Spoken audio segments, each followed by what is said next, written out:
Hola a todos, muy buenas tardes. Este, hago este pequeño video para resolución esperando resolver algunas de las dudas respecto a el proceso de interpretación, ¿verdad? De la metodología de Seis Sigma y el nivel Green Belt, que es el que estamos abordando en este parcial, dado que, como ustedes saben, la amplitud de este procedimiento, de esta herramienta, ¿verdad? Es muy amplio. Entonces, eh, hay que tener en cuenta que el hacer una 6 sigma o usar 6 sigma o metodología 6 sigma es para el realizar, ¿verdad? Utilizarla como herramienta de mejora continua, uh-huh, de nuestra organización. El 6 Sigma como tal pues nos brinda algunas etapas para poder hacer la reingeniería de proceso. Incluso habrán escuchado que el sigma está asociado a la desviación estándar, ¿no? Y que una desviación estándar o el símbolo sigma está asociado al mismo símbolo de la desviación estándar, y que esta desviación estándar como tal pues me asocia, ¿verdad?, cuáles son las partes de qué tanto hay de separación como medida de un punto hacia la línea media o hacia el promedio de los datos, ¿de acuerdo? Entonces, eso nos dice la desviación estándar, y como medida de 6 sigma me indica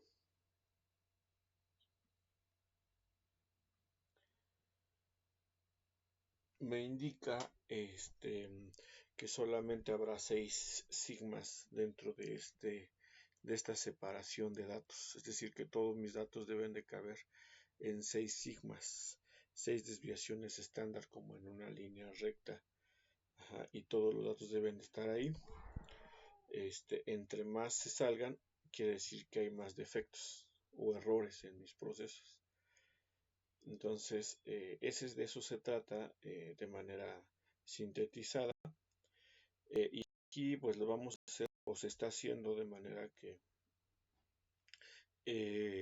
no general, sí se está detallando, pero la idea es que se contenga toda este análisis en la formulación de las áreas de oportunidad o las áreas en las cuales quiero mejorar, ¿sí?, para mi organización. Entonces, pues la metodología que habíamos propuesto es la siguiente, que ahorita voy a explicarles, esperando que quede más esclarecida. El primer paso pues es retomar nuestro negocio como lo hicimos en la unidad 2. ¿Y cómo lo retomamos? Pues a partir del inventario de actividades.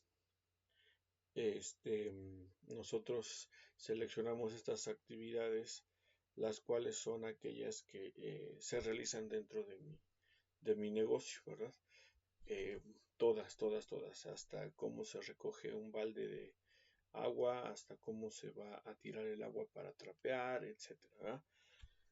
Todas esas actividades.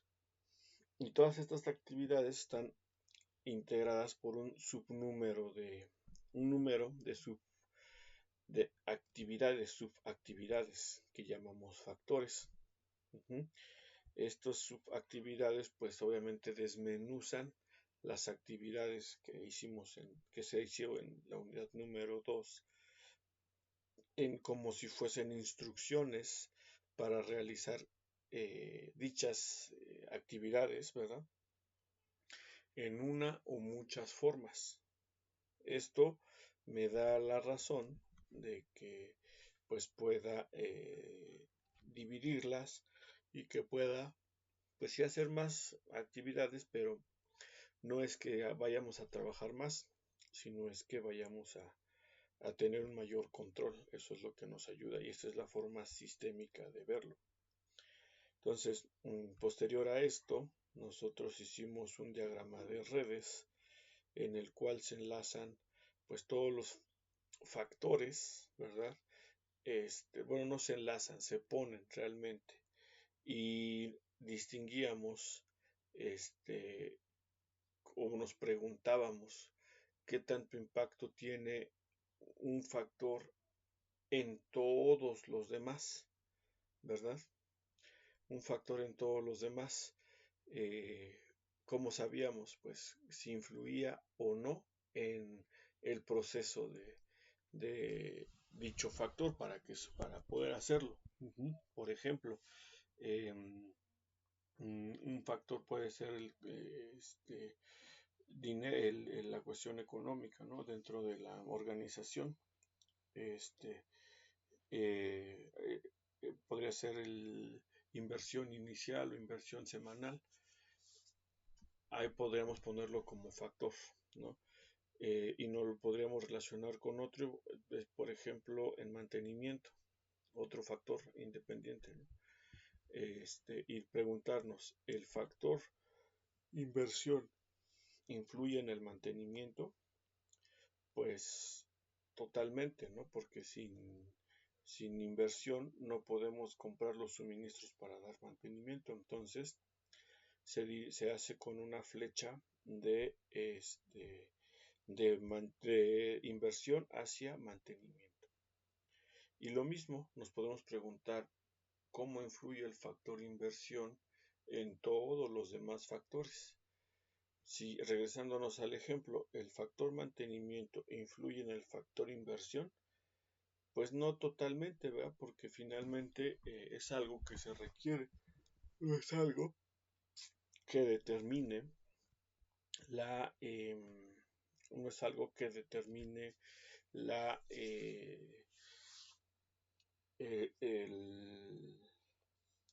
la inversión, finalmente es algo interno. Entonces no lleva flecha en reversa.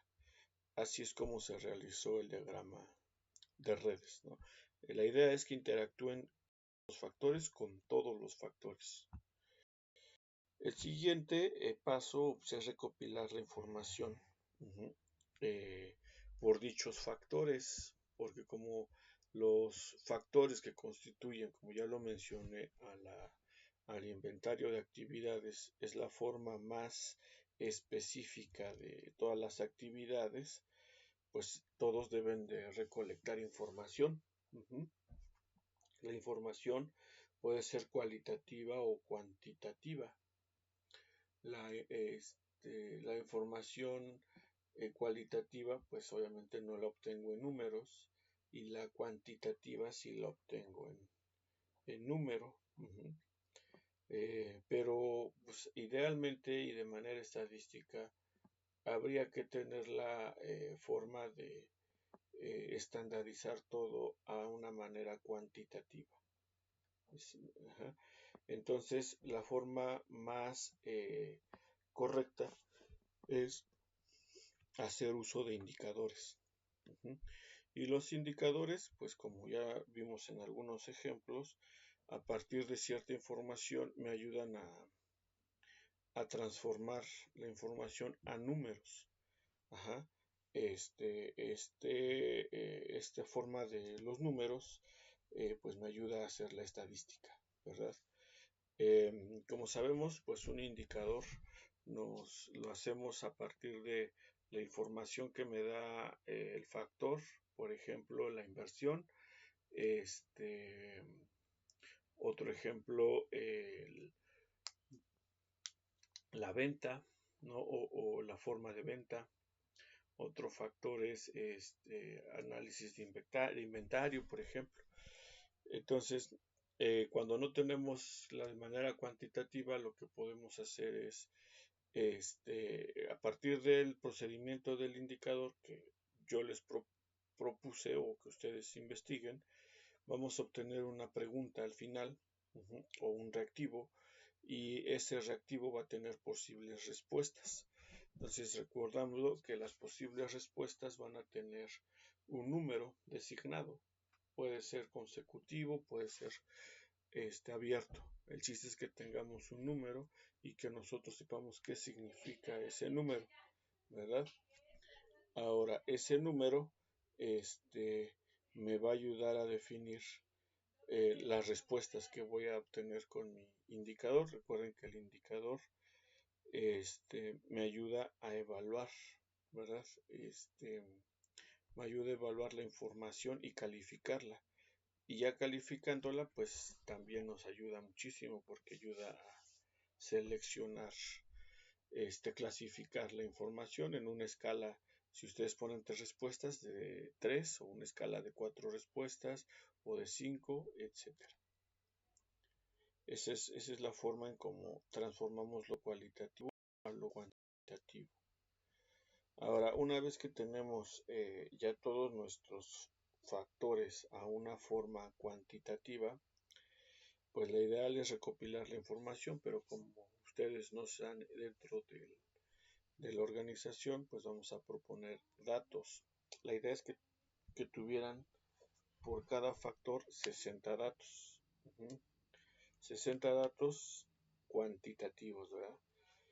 Entonces, pues los vamos a proponer nosotros. Sin embargo, estos valores propuestos pues deben estar dentro de un límite, ¿verdad?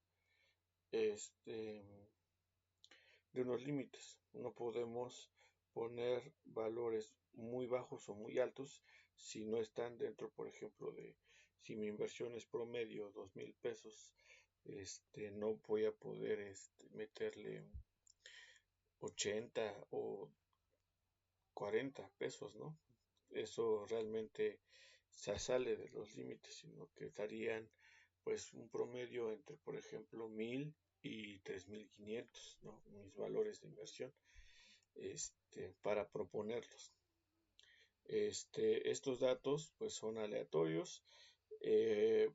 Esa es la parte más difícil que yo visualizo, porque hay que proponerlos, pero si nosotros tenemos claro hasta este punto lo que les voy explicando, lo pueden hacer a través de una inteligencia artificial, ¿verdad?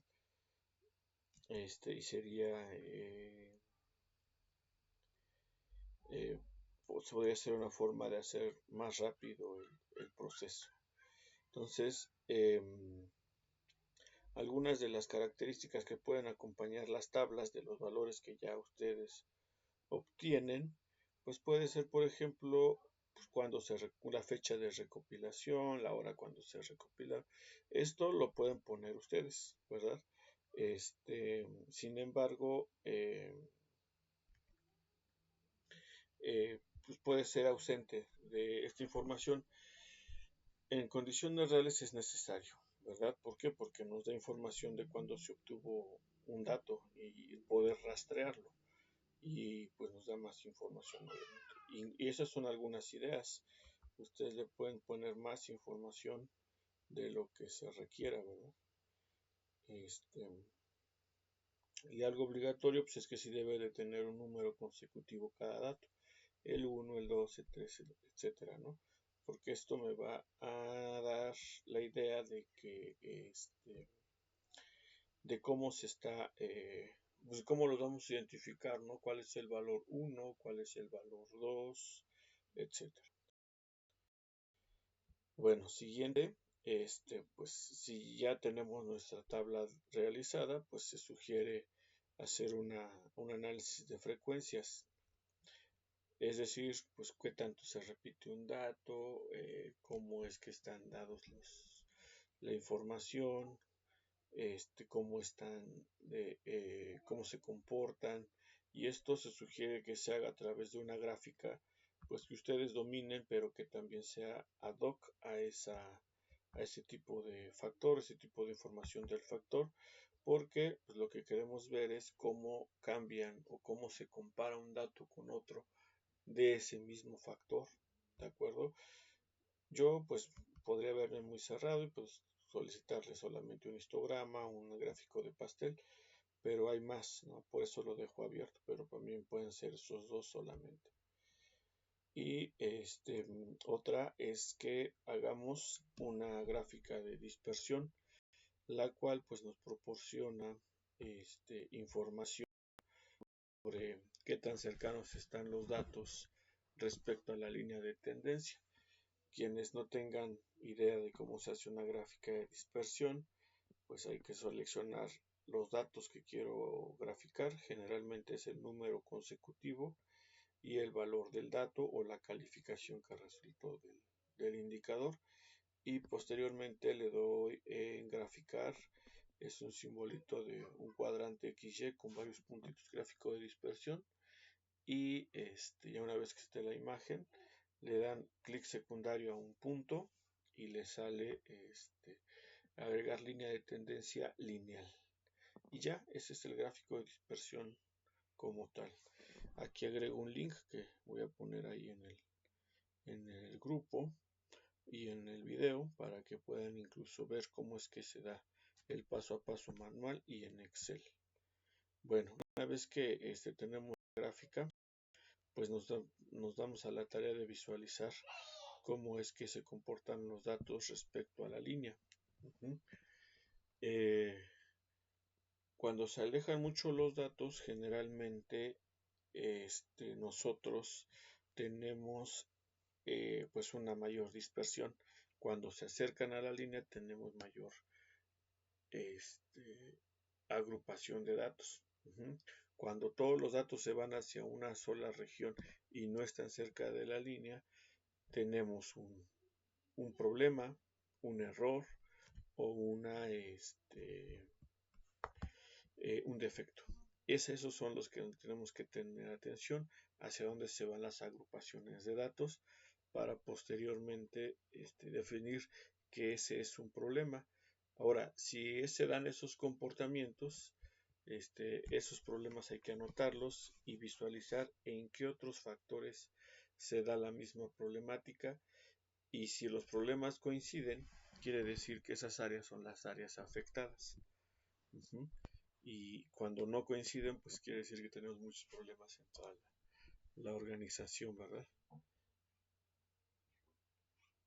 Y por otra parte, pues esa sería la forma del análisis de los datos. Pero lo siguiente, como ya saben, pues es saber cuáles van a ser las áreas, formar las áreas afectadas a modificar o a optimizar, cómo va a estar conformado su equipo de análisis 6 Sigma y cuáles son sus estrategias propuestas y nada más para la optimización de su negocio. Entonces, esperando que esto sea un poquito más